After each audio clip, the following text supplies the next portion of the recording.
What is going on, guys? We are back with Week 14 of the Primetime Franchise, and we are going against one of our own, Zyrie, who is, in the comment section every video, so you should know who he is by now. And, of course, he is the Vikings, which have been a little ravished by the past two owners, which were all in, like, one season, I believe. You can see we are holding one of the wildcard spots right now at 8-4. Our division rival Panthers, who are leading, are 10-3. Not great. That huge loss to the Saints really sucked for us. So we really need to win this game because we're only one game ahead of two other wild card teams. And I do not want to miss the playoffs. Yeah, we would get a slightly better draft pick, but with our record, what's the best we can get? Like, not a lot. Great. So I think the best we can get is like, what, 20? I don't even know. It just wouldn't be good. I know that for a fact. And to the outside, good play there to Julio Jones. Connor Cook, if you haven't been following our storyline, he's the starter this week despite the fact that Matt Ryan isn't injured anymore. He is healthy, but Connor Cook is the hot hand, and you can see already he's delivering some pretty damn good strikes.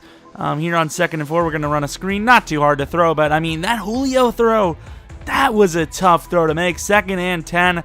Looking back to throw, nowhere to go. Still finds his man right down the middle. Wilson right before we get sacked. 4 for 5 for 44 yards. Not bad at all. 2nd and 9. Cordero Patterson with a huge cutback, and that's going to be a touchdown. He really hasn't had a great year for us, but every so often he makes his play in the game. And speaking of making plays in the game, Adrian Peterson running hard. Can't quite get it though. 3rd and 1. It's a fake fullback dive. And we're there.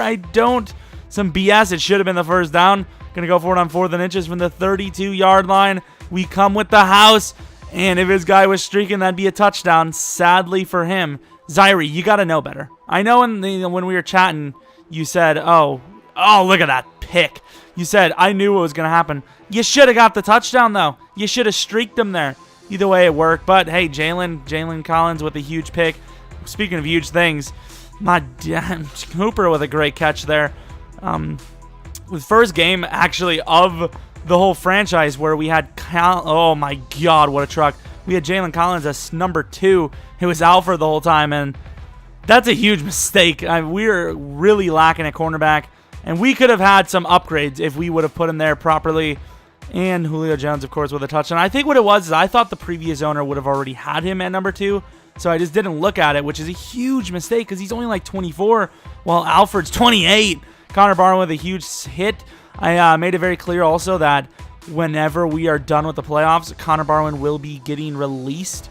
It's just not worth it. He's about to be worth $9 million next year. There's no way we can get a trade with him. And, he's not even the greatest player anyways. Hopefully we fill that through the free agency, the draft or something. And, wow, Jalen Collins getting cooked in the number 2 role right there. Absolutely destroyed on the play. We figure if he can throw one up, why can't we? And it's because we suck. That is the one thing that's been really hard for me is I don't like to swerve catch, but sometimes I do swerve, and that's a huge no-no in this league. And luckily I haven't done that yet. Look at that. First down on 3rd and 10 for Cordero Patterson. What a run. What a call there. Pitch on first down from the 34-yard line, 35-yard line, and that's going to be a gain of just about 15.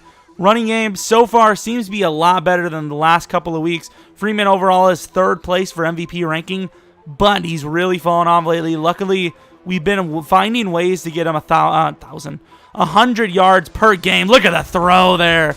Absolute dart. But we've been finding a way to get him 100 yards per game through the ground and the air. So hopefully that gets him MVP, or we can at least try to get closer. He does have superstar development trade. Obviously, any little bit helps.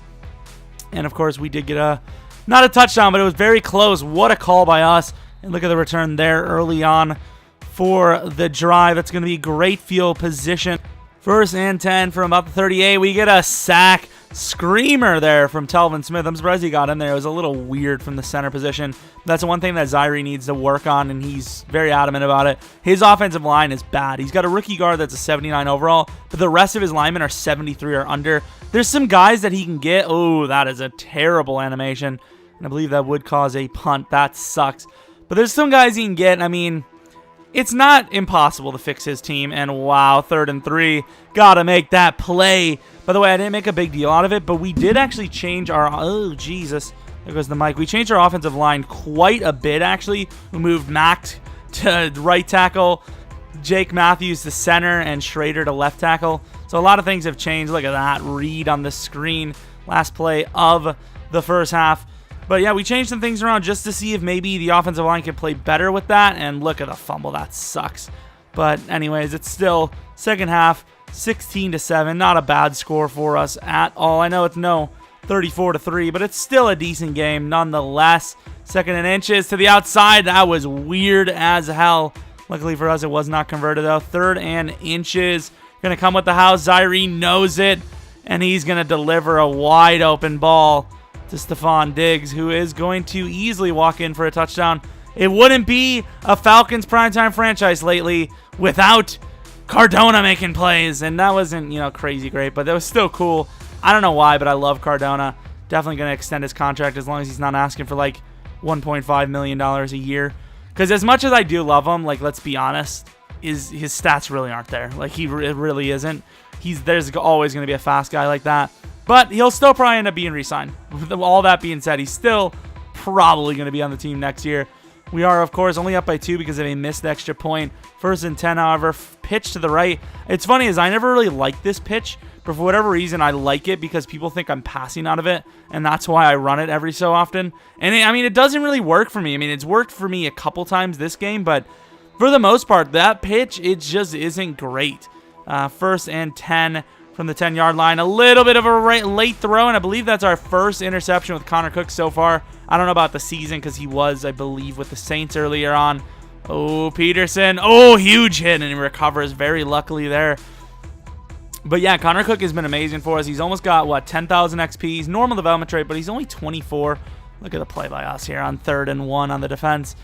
But yeah, Connor Cook, I don't know if he's the full future of the team, but if he plays well for the rest of the season, he's probably going to replace Matt Ryan. Matt Ryan is at the point of his career with age that he can't get any better. He's just too old, and the XP isn't coming in. But is Connor Cook the move? I think so. He's getting paid $2.5 million right now. Of course, we had a punt after failed conversions, but he's making $2.5 million right now. The re-signing could cost us up to $3 million a year. Do I want to do that? I don't know. I feel like if we do go with Connor Cook, we're obviously going to have to get rid of Matt Ryan at that point. $25 million next year for Matt Ryan. I'm going to try to get rid of him through trade. There is a huge penalty tied in with him. I don't know if I'm going to be able to do it because there is a $20 million cap limit. Otherwise, you lose a second-round draft pick, which would suck. But at the same time, I want to be able to sign people. And look at that. Vic Beasley. I didn't track the stats on Vic Beasley this game, but just editing this and voicing this over, I would say he had at least 2 sacks this week, which is really awesome for him. Our pass rush usually doesn't get the job done. It gets there, the stats just don't come in. So, either way, I'm happy that it somewhat works. 2nd and 2, huge play to Hooper. Probably should have kept running down the sideline. And also probably should have started his ass week 1. I'm very disappointed in myself because Hooper, I actually love him. Whenever I see him wide open, he's the first guy I want to throw to over Julio. Over Freeman, over anyone. Left lane wide open, trying to find someone, and what do you know? It's the man we were just talking about, Hooper, for a gain of 19 on 2nd and 20. 3rd and 1. What is going to be the move here? And there's some pressure wide open, and is that Wilson? It is Wilson. One of our better wide receivers for development. We really need to get a rookie receiver. I mentioned it to Zaire because we're going to talk a bit, not just including the game. Oh, look at a move by Hooper, but I believe this team's needs are cornerback first and foremost. I said to him, I remember what it was. Touchdown by Eddie Lacy there. Great play. I don't remember what it was, but I know for a fact it was corner. We need some sort of linebacker pass rush for sure. I think that was number 2 on the list. Number 3, I think, is wide receiver. Julio Jones is nice. Sanu is, he's good at catching, but that's about it. Wow. Look at the play there. I wish we had a guy like Stephon Diggs. I know he's normal development trait, but he's still baller. 3 minutes in the 4th. But I don't know. Let me know what you guys think we should draft in the draft. Obviously, we're going to have to see the prospects, and I'll probably end up having that one of these weeks, going through all the guys that we have scouted and, what we kind of need. Freeman on 1st and 10, and he actually fumbles a 3-point game, and he fumbles, and they recover. That is huge. 3rd and 1, Peterson to the left side, and I believe we make the stop. So 41-yard line, 4th and 1, 140 left. We don't come with the blitz like most people would expect us to. He throws it up. I would assume he thought we were going to commit, and we didn't, and it threw him for a loop. And Ricardo Allen, great player for us, does make the play. And Freeman, speaking of great player for us, makes a really good read and just follows the blocks all the way to the end zone. And who is that? Is that Vic Beasley again? He's got 2 to 3 freaking sacks with like 2 fumbles. I honestly need to take a look at his stats because he actually has done very well. So, I mean, that's kind of crazy to me. Of course, we do end up winning that game by 10. Good game to Zaire. And it's funny is he was kind of, he's a little mad that he lost because he did get BS'd a little bit, which we did too. I mean, I think it was overall a pretty fair game. I think we did deserve to win at the end. But honestly, with his record, I know he can make the playoffs because the Packers are a bad record in this league. But honestly, he probably should want to just go for a pick this late into the season. You might as well. You might as well. I don't know if I would, but I think a good draft pick is hard to pass up. Maybe if you were like 9-5 or something, but with his record, he still has a chance of like a top 15. So I think overall it's a good decision for him to do that. Maybe that's what we start doing too when we play our opponents is see what they need maybe. Unless, of course, they beat us, then we just focus on ourselves. But, of course, the playoffs are getting close. We are in them right now. If we keep winning, we control the destiny, and, we're in. So it's all on us. But, of course, we would love to see some losses from the Panthers. Huge game, Week 17. We'd love to see some losses from the Panthers, though, to regain the division. By the way, Vic Beasley did have 2 sacks with 2 forced fumbles. He had a really good week. But anyways, the video is starting to loop. Hope you guys enjoyed the video. Come back for next video where we are going against, who are we going against? The Cardinals, I believe. Got to keep winning. But anyways, until next video, see ya.